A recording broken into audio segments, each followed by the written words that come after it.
In the House of Suddhoo by Rudyard Kipling, a stone's throw out on either hand from that well-ordered road we tread, and all the world is wild and strange churel and ghoul and jinn and sprite shall bear us company tonight, for we have reached the oldest land, wherein the powers of darkness range from the dusk to the dawn. The House of Suddhoo near the Taksali Gate is two-storied with 4 carved windows of old brown wood, and a flat roof. You may recognize it by 5 red handprints arranged like the 5 of diamonds on the whitewash between the upper windows. Bhagwan Das the grocer, and a man who says he gets his living by seal-cutting live in the lower story, with a troop of wives, servants, friends, and retainers. The 2 upper rooms used to be occupied by Janu and Azizun, and a little Blackington terrier that was stolen from an Englishman's house and given to Janu by a soldier today. Only Janu lives in the upper rooms. Suddhoo sleeps on the roof, generally, except when he sleeps in the street. He used to go to Peshawar in the cold weather to visit his son who sells curiosities near the Edwards Gate. And then he slept under a real mud roof. Suddhoo is a great friend of mine, because his cousin had a son who secured, thanks to my recommendation, the post of head messenger to a big firm in the station. Suddhoo says that God will make me a lieutenant governor one of these days. I dare say his prophecy will come true. He is very, very old with white hair and no teeth worth showing, and he has outlived his wits, outlived nearly everything except his fondness for his son at Peshawar. Janu and Azizun are Kashmiri's ladies of the city, and theirs was an ancient and more or less honourable profession. But Azizun has since married a medical student from the northwest and has settled down to a most respectable life somewhere near Bareilly. Bhagwan Das is an extortionate and an adulterator. He is very rich. The man who is supposed to get his living by seal-cutting pretends to be very poor. This lets you know as much as is necessary of the 4 principal tenants in the House of Suddhoo. Then there is me, of course, but I am only the chorus that comes in at the end to explain things, so I do not count. Suddhoo was not clever. The man who pretended to cut seals was the cleverest of them all. Bhagwan Das only knew how to lie, except Janu. She was also beautiful, but that was her own affair. Suddhoo's son at Peshawar was attacked by pleurisy, and old Suddhoo was troubled. The seal-cutter man heard of Suddhoo's anxiety and made capital out of it. He was abreast of the times. He got a friend in Peshawar to telegraph daily accounts of the son's health, and here the story begins. Suddhoo's cousin's son told me one evening that Suddhoo wanted to see me, that he was too old and feeble to come personally, and that I should be conferring an everlasting honour on the House of Suddhoo. If I went to him, I went, but I think, seeing how well off Suddhoo was then, that he might have sent something better than an ekka which jolted fearfully to haul out a future lieutenant governor to the city on a muggy April evening. The ekka did not run quickly. It was full dark when we pulled up opposite the door of Ranjit Singh's tomb near the main gate of the fort. Here was Suddhoo, and he said that by reason of my condescension it was absolutely certain that I should become a lieutenant governor while my hair was yet black. Then we talked about the weather and the state of my health, and the wheat crops for 15 minutes in the Husuri bog under the stars. Suddhoo came to the point at last. He said that Janu had told him that there was an order of the Sarkar against magic, because it was feared that magic might one day kill the Empress of India. I didn't know anything about the state of the law, but I fancied that something interesting was going to happen. I said that so far from magic being discouraged by the government, it was highly commended. The greatest officials of the state practiced it themselves. If the financial statement isn't magic, I don't know what is. Then to encourage him further, I said that if there was any jadoo afoot, I had not the least objection to giving it my countenance and sanction, and to seeing that it was clean jadoo, white magic, as distinguished from the unclean jadoo, which kills folk. It took a long time before Suddhoo admitted that this was just what he had asked me to come for. Then he told me in jerks and quavers that the man who said he cut seals was a sorcerer of the cleanest kind, that every day he gave Suddhoo news of the sick son in Peshawar more quickly than the lightning could fly, and that this news was always corroborated by the letters further, that he had told Suddhoo how a great danger was threatening his son, which could be removed by clean jadoo, and of course heavy payment.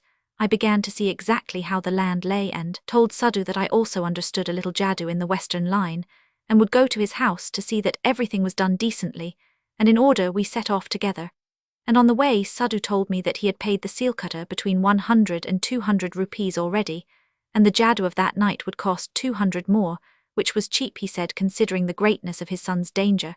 But I do not think he meant it. The lights were all cloaked in the front of the house when we arrived. I could hear awful noises from behind the seal cutter's shop front, as if someone were groaning his soul out. Suddhoo shook all over, and while we groped our way upstairs, told me that the jadoo had begun. Janu and Azizun met us at the stairhead.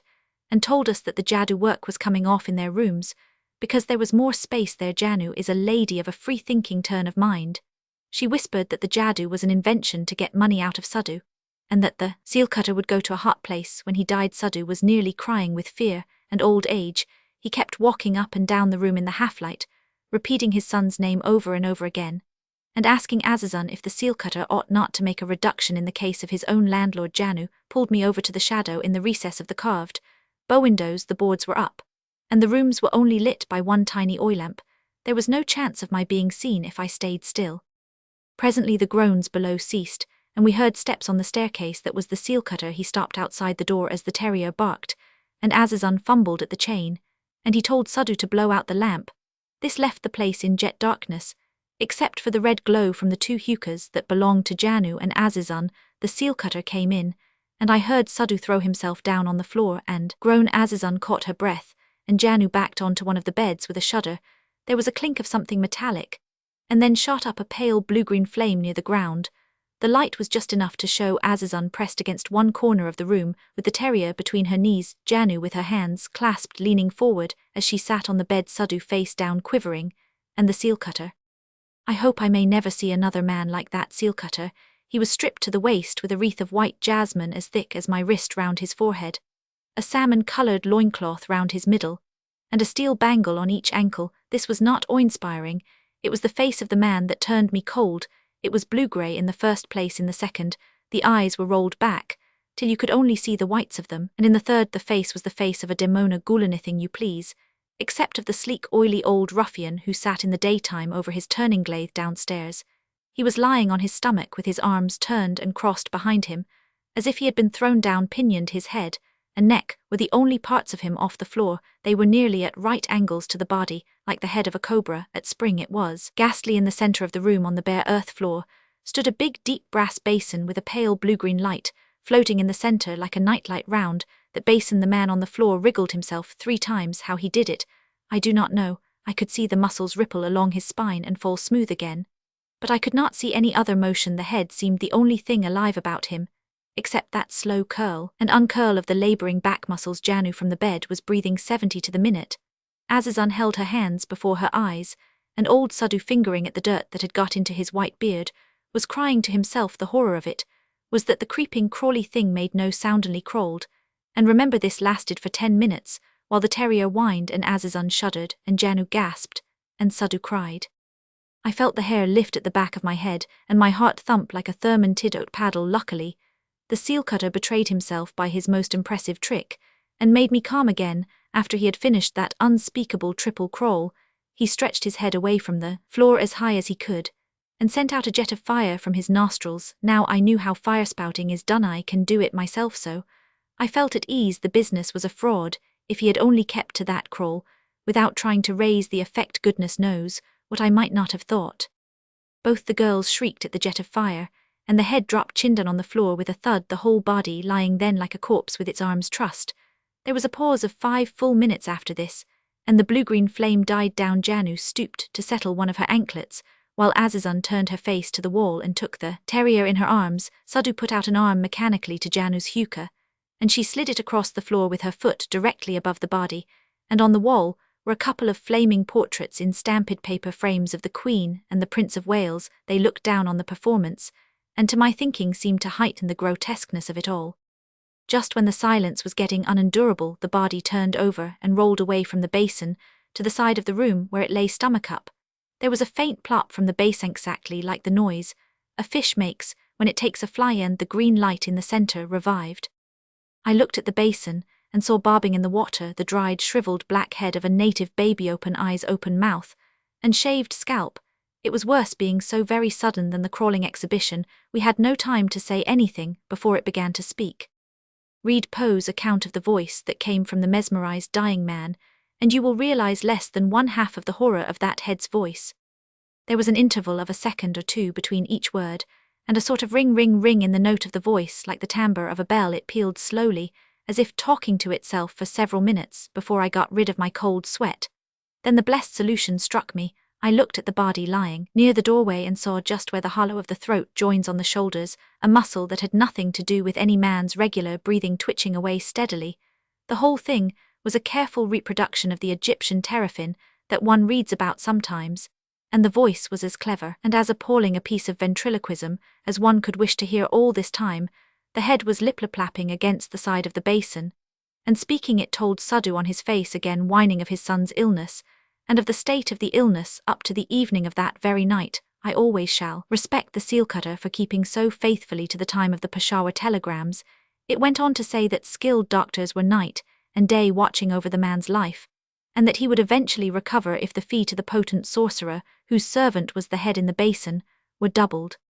Here the mistake from the artistic point of view came in to ask for twice your stipulated fee, in a voice that Lazarus might have used when he rose from the dead is absurd. Janu, who is really a woman of masculine intellect, saw this as quickly as I Roman 999. I heard her say asli nahin. Ferib scornfully under her breath, and just as she said so the light in the basin died out, the head stopped talking, and we heard the room door creak on its hinges. Then Janu struck a match, lit the lamp, and we saw that head, basin and seal cutter were gone. Suddhoo was wringing his hands and explaining to anyone who cared to listen that, if his chances of eternal salvation depended on it, he could not raise another 200 rupees. Azizun was nearly in hysterics in the corner, while Janu sat down composedly on one of the beds to discuss the probabilities of the whole thing being a bana or make-up. I explained as much as I knew of the seal cutter's way of jadoo, but her argument was much more simple than magic, that is always demanding gifts is no true magic. Said she, my mother told me that the only potent love spells are those which are told you for love. This seal cutter man is a liar, and a devil. I dare not tell do anything or get anything done, because I am in debt to Bhagwan Das the Bunya. For 2 gold rings and a heavy anklet I must get my food from his shop. The seal cutter is the friend of Bhagwan Das, and he would poison my food. A fool's jadoo has been going on for 10 days, and has cost Suddhoo many rupees each night. The seal cutter used black hens and lemons and mantras. Before he never showed us anything like this, till tonight. Azizun is a fool, and will be a Purdanashin soon. Suddhoo has lost his strength, and his wits. See now, I had hoped to get from Suddhoo many rupees, while he lived, and many more after his death. And behold, he is spending everything on that offspring of a devil, and Ashish the seal cutter. Here I said, but what induced Suddhoo to drag me into the business? Of course, I can speak to the seal cutter, and he shall refund the whole thing. Is child's talk, shaman senseless? Suddhoo is an old child, said Janu. He has lived on the roofs these 70 years, and is as senseless as a milch-goat. He brought you here to assure himself that he was not breaking any law of the Sarkar, whose salt he ate many years ago. He worships the dust off the feet of the seal cutter, and that cow devourer has forbidden him to go and see his son. What does Suddhoo know of your laws, or the lightning post? I have to watch his money going day by day to that lying beast below. Janu stamped her foot on the floor and nearly cried with vexation, while Suddhoo was whimpering under a blanket in the corner, and Azizun was trying to guide the pipestem to his foolish old mouth. Now the case stands thus. Unthinkingly, I have laid myself open to the charge of aiding and abetting the seal cutter in obtaining money under false pretenses, which is forbidden by Section 420 of the Indian Penal Code. I am helpless in the matter. For these reasons I cannot inform the police. What witnesses would support my statements? Janu refuses flatly, and Azizun is a veiled woman somewhere near Berylilost in this big India of ours. I dare not again take the law into my own hands and speak to the seal cutter, for certain am I that not only would Suddhoo disbelieve me, but this step would end in the poisoning of Janu, who is bound hand and foot by her debt to the Bunya. Suddhoo is an old dotard, and whenever we meet mumbles my idiotic joke that the Sarkar rather patronizes the black art than otherwise. His son is well now, but Suddhoo is completely under the influence of the seal cutter, by whose advice he regulates the affairs of his life. Janu watches daily the money that she hoped to wheedle out of Suddhoo taken by the seal cutter, and becomes daily more furious and sullen. She will never tell because she dare not, but unless something happens to prevent her, I am afraid that the seal cutter will die of Colwraith white arsenic, kind about the middle of May, and thus I shall be privy to a murder in the House of Suddhoo.